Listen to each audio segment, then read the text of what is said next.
வணக்கம். APR news சேனலுக்காக செய்தி வாசிப்பாளர் சாந்தி சிவா. ஆர்கேபேட்டை அருகே 54 வீடுகள் இடித்து தரைமட்டம். டிஎஸ்பி தலைமையில் 200க்கும் மேற்பட்ட போலீசார் பாதுகாப்பு. ஆர்கேபேட்டை ஜூலை 4 ஆர்கேபேட்டை அருகே இன்று காலை டிஎஸ்பி விக்னேஷ் தலைமையில் 200க்கும் மேற்பட்ட போலீசார் பாதுகாப்புடன் வருவாய்த்துறையினர் அனுமதியின்றி புறம்போக்கு நிலத்தில் கட்டிய 54 வீடுகள் பொக்லைன் மூலம் இடித்து ஆக்கிரமிப்பை அகற்றினர்.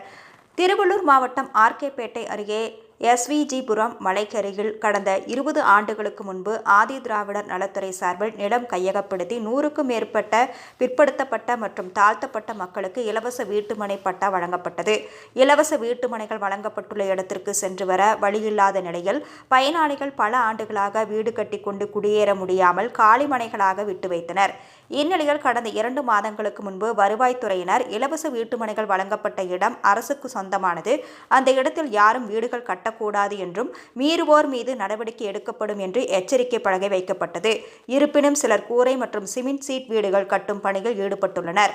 வீட்டுமனை பட்டா பெற்றுள்ள பயனாளிகள் வீடுகள் கட்டிக்கொள்ள அனுமதி வழங்க கோரி மாவட்ட கலெக்டர், திருத்தணி வருவாய் கோட்டாட்சியர், ஆர்கேபேட்டை வட்டாட்சியர் ஆகியோரிடம் பயனாளிகள் மனு வழங்கியிருந்தனர். இந்நிலையில் இன்று காலை 6 மணிக்கு Tiruttani DSP Vignesh, RK Pettai police inspector Dharmalingam ஆகியோர் தலைமையில் 200க்கும் மேற்பட்ட போலீசார் எஸ்விஜிபுரத்தில் குவிக்கப்பட்டு பாதுகாப்பு பணியில் ஈடுபட்டனர்.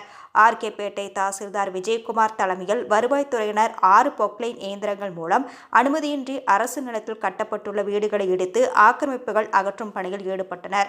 அப்போது வீடுகள் கட்டிவரும் பயனாளிகள் கதறி அழுது தங்களது மனக்குமுறலை வெளிப்படுத்திய சம்பவம் ஆர்கேபேட்டை பகுதியில் பெரும் பரபரப்பை ஏற்படுத்தியது.